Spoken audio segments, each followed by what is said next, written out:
Welcome back to the Profitable Preschool Podcast, a space for childcare owners who are building more than just enrollment. They're building legacy. I'm your host, Alexis Lewis, CPA and founder of Little Ledgers. We help childcare centers align their finances with their vision. Clean books, strong systems, confident decisions. From payroll tax strategy to cash flow clarity, we offer the kind of financial insight most bookkeepers simply don't. Our framework is designed to give you more than just reports. It gives you control. Every week, we go beyond the numbers and wait lists to explore what really drives sustainable success. Today's guest is an inspiring child care center owner whose journey reflects the core pillars I believe every leader lives by: body, being, bonding, and business.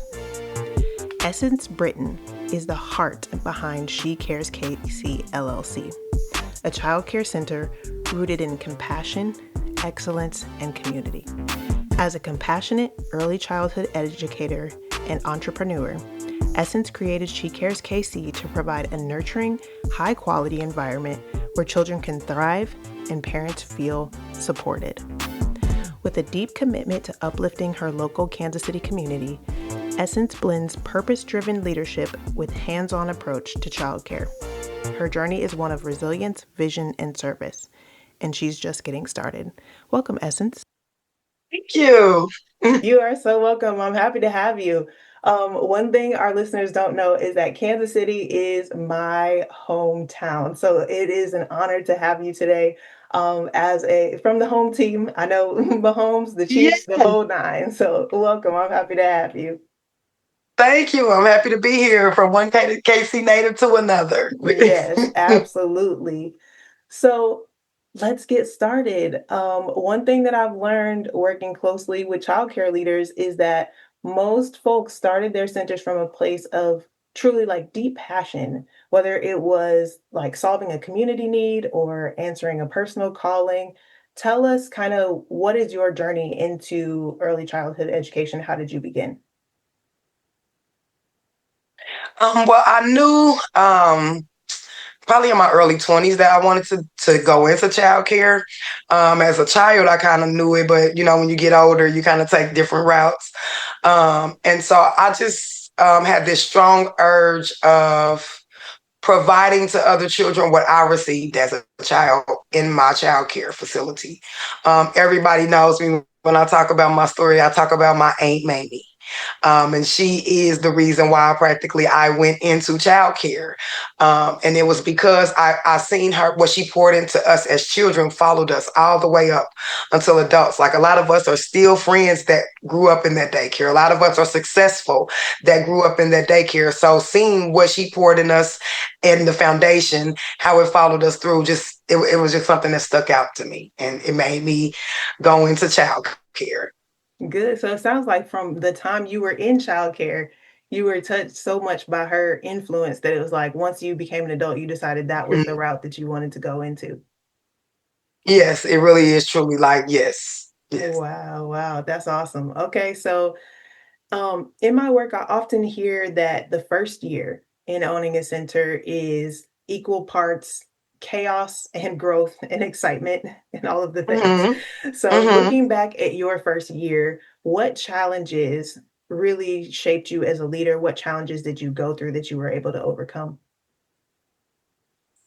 Uh, the challenges that just not knowing the business side of childcare. We go in it. We kind of pick childcare because we're good with children or we're good with watching children, and that's what it was. I was good with children, Mhm. not knowing that there was a whole business side to childcare. It's not just getting the kids, taking the money, feeding them, and sending them home. Not if you want a successful, growing business. Now you can do that. You can be a babysitter, but to thrive in your business, there's a business side, and that was the challenging part for me. I just kind of went with the fun part of childcare and forgot that there was a whole business side that caught up with me. So. Gotcha. Okay. And then how would you say, like, how did you overcome that passion turning into profit part where you were truly having to learn the business side? Have you kind of overcome that, or are you still kind of in the trenches of getting through that part? Well, I've overcome the mental part of grasping that there is one, that there is a business side, because you got to get your mindset when you're not used to doing business. You have to place your mind in the set of business, not just watching kids. So I would say I'm kind of still in it, but I'm not, because now I'm just doing what I need to do to make it happen. And that, whether that is, if it's something I don't know, go and get a coach, or if it's something I do know, just following the steps to see it through. But I definitely understand now that the business side of childcare is just as important, if not more important, to your business as far as watching children. Right, absolutely. And I know a lot of people, sometimes it takes them a few years to kind of get into that true business mindset and having to put those systems in place to make sure Mhm. that they stay on top of it. So that's good that even within the first year, you were able to realize, look, my mindset's going to have to change from I'm watching the kids, keeping them safe, playing with them, having fun, to okay, let me take care of business. Now I didn't get it in the first year. That's Okay. just what I've dealt with in the first year. Okay. Okay. Because That I makes was one of those that you're talking about. It took me a few years, and that's what put me behind. Because I was good with the activities, I was good with the promotion, the marketing, but I had no sense of taxes, and all of that when it came to the business side, keeping receipts, just food stuff. It just, I had no sense of that, and so when I finally did realize that that's a part of it, I was behind, like real bad. So Gotcha. So it took a few years, but you got it. So yeah, it you're did. there now. That's good. And Yes. that makes a big difference, truly. And it kind of probably gives you some peace too. And I know that like at Little Ledgers, we always talk about money following the mission. It's like you started with the mission, but then you had to get the money, the business side together as well. Exactly. Makes total Hmm. sense. Okay, so let's talk about the parts of leadership that people don't always see, the physical demands, right? Hmm. I've Hmm. seen firsthand how owners who care for their body, for their mental, can lead with more clarity, with more calm, with more peace, with more patience. What routines or rituals kind of help you to stay energized, physically grounded, while still running your center well? For me, because I know, like I said, we all, we're individually different. For me, I need quiet time, because, and I'm sure part of it is because we're dealing with so much noise and loudness and children and screaming, and we're dealing with that. But even before then, I was that person. But I need quiet time. And when I say quiet time, I mean no TV, no music, no talking, like literally quiet. And what that does for me is it really just allows me to think. It allows me to get clarity. It allows me to receive things that I need to from my higher power. By Mhm. sitting in stillness, I come up with creative ideas. I come up with things that I wouldn't have thought of while I'm around a crowd or around, always moving. It is important for me to have quiet time and space where it's just me and God and the air. That's it. Yes, that's good. That's good. I'm with you. I know I've got two kids under 5 and they are loud. So I can only imagine 20.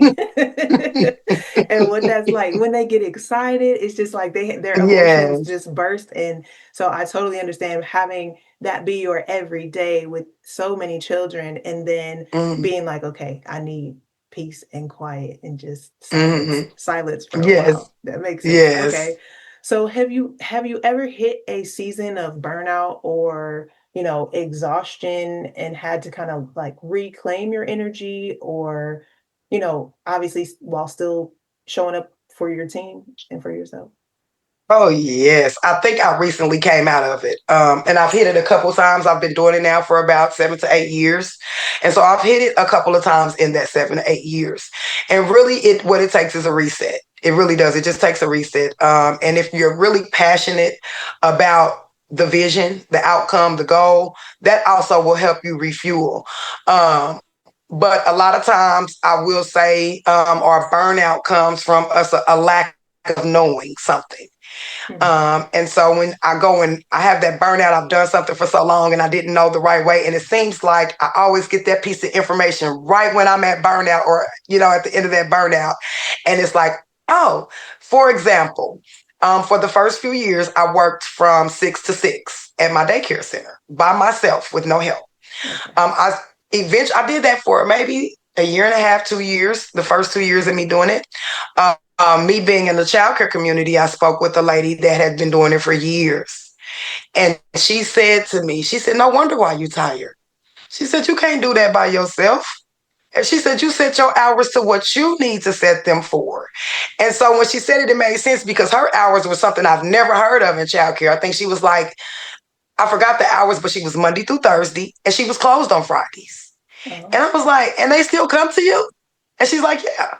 And so I was like, and so then I changed the hours. My hours, I just changed them coming back to the center, but my hours for the last 4 to 5 years have been 7:30 to 5:30. The hours that work for me. And so I didn't feel like the burnout anymore. And I still was full. I still got the parents that fit me. So yeah, it's real, but a lot of times we're burnt out because we don't know. Right. So it was like you thought, okay, if I'm gonna do childcare, I'm gonna have to do 6 a.m. to 6 p.m. because people get off at 5 and they got Traditional traffic. time. Yeah, exactly, Right. exactly. But then you're like, wait a minute, I can't burn the fuel from both ends. I have to be able to have a break. And knowing that you could change your Mhm. hours to what fits you. So what hours are you guys open now? Now we're open from 6:30. I still have the same closing time. I did not extend my closing time because what I learned was parents could be here by 5:30. So I didn't have to do that part, but I did want to extend the morning because my hours, the 7:30, kind of hits close to when parents have to be at work. Go away. And so a lot of times maybe they would have to find someone to bring them, but they wanted my service, so they would do that. But moving to a new city and opening up a center versus being at home, I wanted to expand that front end hour, to for my parents and families that may have to be at work earlier. A little bit earlier. That makes perfect sense. That makes perfect sense. And I Mm-hmm. know when I'm working with clients, we don't just talk about the financial stuff, right? And you talked earlier about your higher power. So we talk about belief, your Mm-hmm. purpose, your identity, even your connection to your higher power kind of helps you make it through the day to day. That's what fuels our longevity Mm-hmm. in the industry, right? So Mm-hmm. how does your faith shape how you lead and how you make decisions as a business owner? That is so funny that this question is, and I just love it because it seemed like these questions were tailored to me, like they were for me. But when it comes to my higher power and my journey, if anybody watches it or follows it, I give all credit to my higher power. I just really feel like I was led to the place that I was because I was willing to follow. I did have those moments where I got clarity that I spoke of silence. And I really feel like if it wasn't for God, that I wouldn't be in this space, not overall, but literally following what he's telling me to do. There have been times where I went and did something on my own, thinking in my own mind that this was going to work, and when I followed what my spirit was saying, I would see why what I did wouldn't work out, and why whatever it was that God was leading me to was the best option. So this whole journey has been him closing doors that I've tried to open and him opening doors that I've deemed shut, right? And just following his lead and him just leading me. And like literally, I never imagined that I would be having two centers and following God. This is where I landed. So Mhm. That's amazing. And I how try to does tell people. yes, absolutely. And I mean, our faith is important because I mean, can you have how can you lead if you're not following someone who is leading, right? Mm, tell So them, I tell them. know that leadership is important and how you lead, how you show up for your team is important. Um, Mhm. I guess, are there any examples of times when your faith played into strategically your leadership or decisions that you had to make? Can you think of any specific examples there? Yes.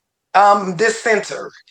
I worked on this center for about 15 or 16 months before we were able to move in it. And it was a lot. It was a lot. It was a lot. I just thinking about it, that process was a lot. And there came a point, I say about 10 or 11 months in the process, I was so tired and I was so burnt out.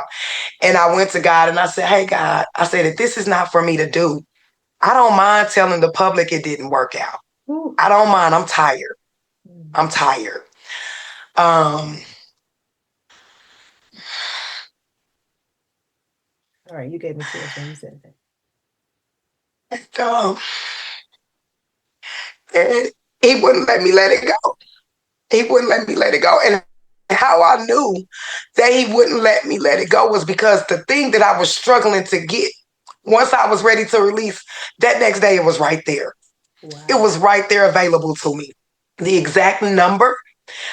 It wasn't a penny less of what I needed or a penny more. It was exactly the amount of money I needed to get the project done. And so I knew he was telling me, don't quit. Don't give up. Keep fighting.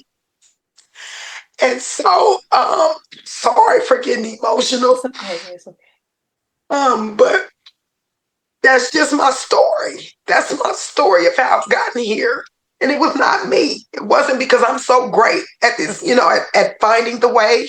It wasn't because I went to college for it and I have a degree and I knew all the steps and had the business plan. It's because of God that I'm here. It's because of listening to his steps that's why I'm here. So if anybody want to know about a faith walk or a faith journey to what, just following what he said do, I'm it. I'm it. So that is amazing. Thank you for sharing that. Thank you for sharing that. I know when you're walking through something, and especially when it's tied to the financial side, when you've already declared it publicly and you're thinking, I can't let people see me fail, or I can't let people think that God failed. And he's like, I got you. Yeah. You just had to walk through that, what felt like failure to get to the success. So, and I know when cash flow is tight, when you can't get a project finished or something licensing related can't be finished until you get a certain amount of cash going, when the systems aren't working the way that they need to work, it's mindset, it's motivation, but mindset and motivation don't do for nothing for you if you ain't on God's side. I'll just have to say that if you're not on God's side and this isn't the mission that he has for where you are right now, like you said, if it's not for me, go ahead and take it away. Let me be in alignment with where you want me to be. Yes. He showed me in that moment, here's the money for what it is that you need. That is amazing. I guess what beliefs or practices helped you to stay grounded during that season when it was tough? I say, it's crazy. The whole interview is probably going to be like, God. That's okay. And I don't want it to sound cliche, but that's really why I depended upon him in this elevation. Because if I be honest, like I said, in my in-home, I probably did think I was doing it. You know what I mean? I had all the answers. I knew what I was doing. I knew how to pull the creativity. But when it came time to elevation, I didn't know it. I was green. I was just like I was starting from scratch. And so, just this whole process of opening the center, I've had to rely on him and the direction. I'm sorry, because my mind now that you got me going with God. He didn't. I get it. It's all good. Finish the question. No, it's okay. I was just saying, what beliefs or what practices have helped you to stay grounded during the challenging seasons? That is when I got closer to God, is this process. I would go to like Bible studies, things with friends. I think the stress of it pushed me there. Because I knew, like you said, at that point, I couldn't do this on my own. So I needed to find something, find my higher power and tap into that. And I kind of isolated myself in this process. And like I said, just got close with God, because I noticed too, I wasn't going to be around a lot of people that couldn't pour into me into this season. I just wasn't in that space to just do a lot of lollygagging. Everything had to be purposeful. Every move that I made had to have some type of reason or something behind it. So I did a lot of getting close to God in this season of opening my center. So that's what helped me. Reading, going to church, praying. That was it for me. Good, good, good. That's good to hear. And it's so important to stay grounded because it's easy to fall off and think, okay, well, or even if you would have given up and just said, look, I guess this isn't for me, and not ask God, hey, if Mm-hmm. this is for me, go ahead and show me the way. And if it, that kind Right. of thing. So I'm glad that you were able to push through again what may have felt like failure or felt like what you weren't going to be able to achieve, and push through Mm-hmm. it, make sure you relied on God, even be getting quiet in that season and isolating to be able to make sure that you were focused on him. That's so good. Um, Yes. I know we often talk about business growth, but I think one of the things that isn't talked about so often is how that aligns or intersects with our personal relationships. I believe you can have both personal relationships and business Okay. relationships at the same time.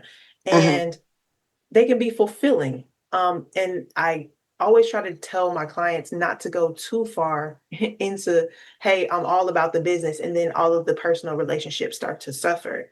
Um, Mm-hmm.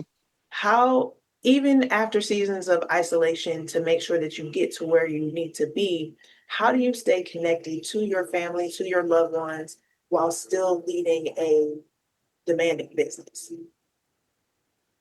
Communication. The people that understand will understand, and the people that don't, they won't. That it's a lot of people, knew that I was under a lot of pressure, knew that I was under a lot of stress. So they would give me grace.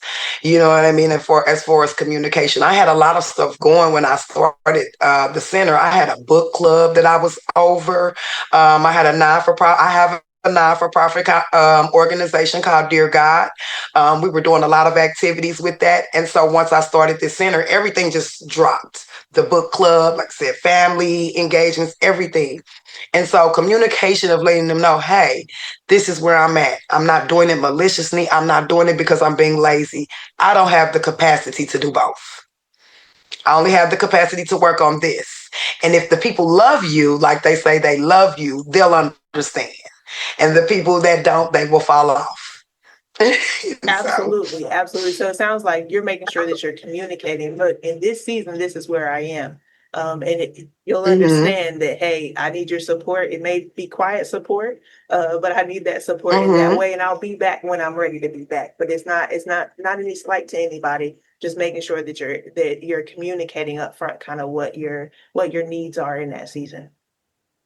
Yes, yes, totally. Because, like I said, even my mom, I would go days without talking to my mom, and that's not normal. You know what I mean? But my mom just knew, because, like you said, even in the process of opening up my center, life was still happening. So not only was my business life doing that, but I still, my personal life, I was going through some things. So imagine going through all of this at one time. That's where the isolation came from. That's where the getting close with God came from. Because when you are on a process of elevation, I promise you, it's not going to come easy. You're going to pay a price. It's going to be some sacrifices. And so that's what that season was for me, and like you said, it's just been communicative with the people that love you. They'll understand, they'll understand. Yes, that makes total sense. Is there anyone that you can think of, and it may not just be one, but we'll maybe shout out one key supporter in your journey so far, someone who helped you keep going or reminded you of who you are, just kind of really supported you.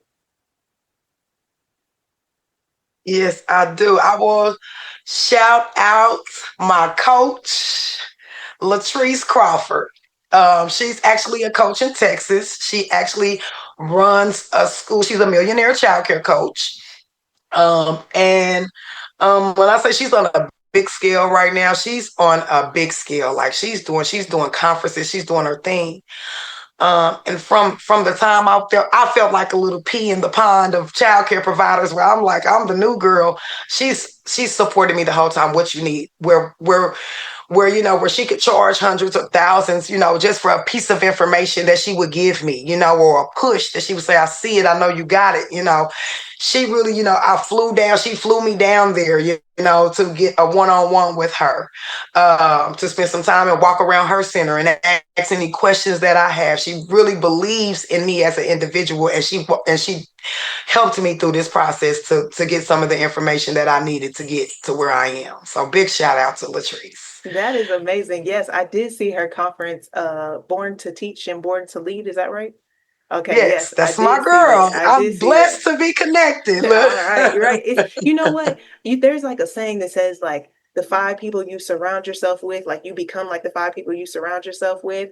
And the There you more go, circles that you're in, Lexus. if you're in circles with millionaire child care centers, you're the next one on the list. So I completely get it. And No, what do your no. Yes. What does your family think about your work? Have they seen kind of how your work impacted lives and children and families in the community? Yes, they are. Like my sister was up here working today. They are very supportive. They are very proud. We don't, in our family, we just don't have many businesses, business owners, and my family is very proud of me, very proud. I had an aunt and a cousin because the city ran. I have like a little sign on my front thing, and they seen that it was my sign, and they just pulled up in the driveway out crazy and parked out crazy. But they were wanting to get out and express their sentiments to me, like, this is where you are. We're so proud of you. And they came in and toured the place. So my daughter is, telling me she's proud of me when I was a teenage mom, having her at 16, and her watching me go through so much that I have, and for her to see this be what her mother has worked for. Yes, I do. Everybody is very proud of me because they've watched the journey. So That's good. It's always beautiful to have that support and for them to, align with you and to support you and work with you when you need some extra helping hands and the whole nine. So that's good. yes. So now let's talk about the business itself. Okay. We know Okay. that profit does not happen by accident. The owners that I work with often reach kind of a turning point where they realize that they need more than just the passion, right? Like you said earlier, the business part matters. Right. They need a process. What was kind of a turning point in your center's growth where you knew you were leveling up from owner to CEO?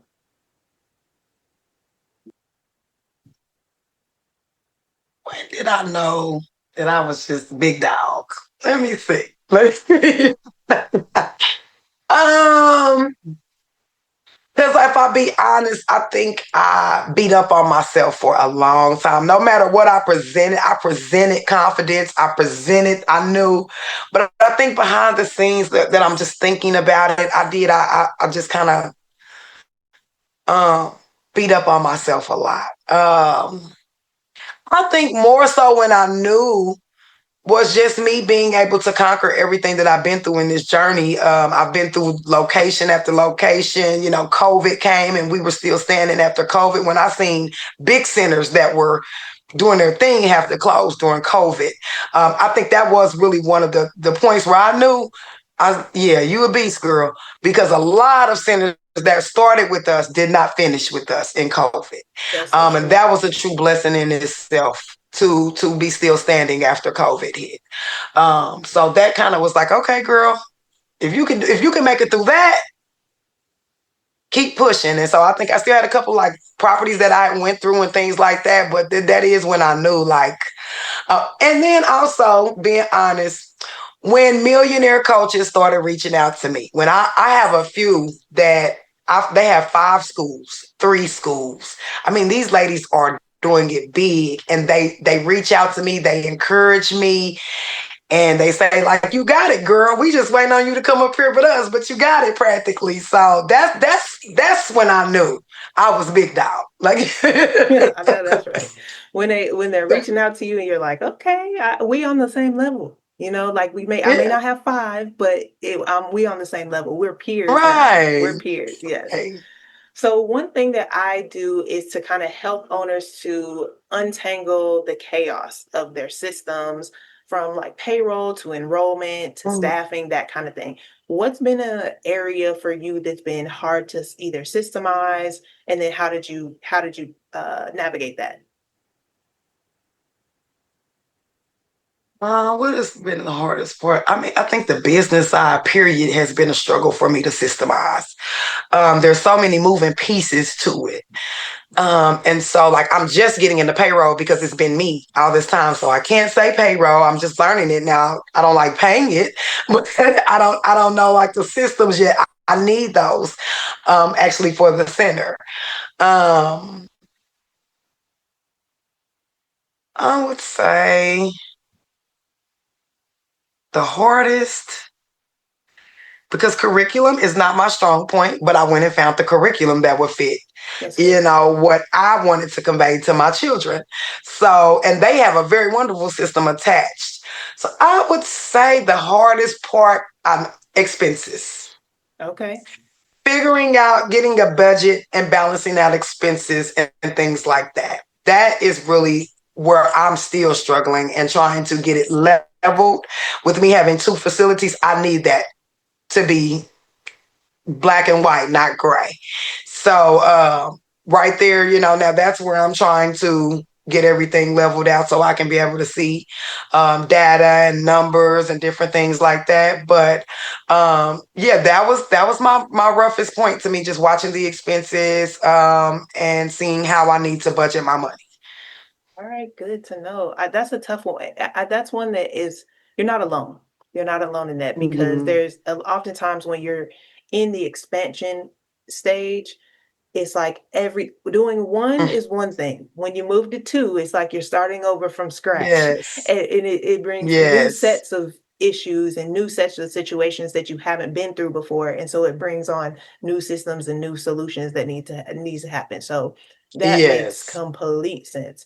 So what's next for you? I know you guys just opened your second center, so I'm not going to ask if Mm-hmm. you're expanding again. It's not, you just expanded, so that's awesome. I'm taking a Um, break. Even if I do, I'm I taking know a that's break. I know that's right. I know that's right. So what's next for you and your center are a break. So what would you say if I was a brand new center owner or a brand new center owner came to you today, someone Mhm, who wants to build a meaningful business without burning out, mhm, what would you tell them? mhm.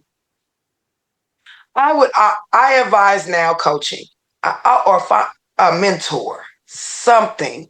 I'm trying to go out and do it. I know sometimes, a lot of times we say we don't have it, the money to invest in something like that. But there are a lot of free classes out here too that you could take that you sign up with locally to your city. But I would advise people to get connected. Get connected to other childcare communities, other childcare classes and resources, coaches, because it will save you so much time and money. It will save you so much time and money. Even in this center, I still have items that I bought brand new that I spent over $300 for that I can't take back.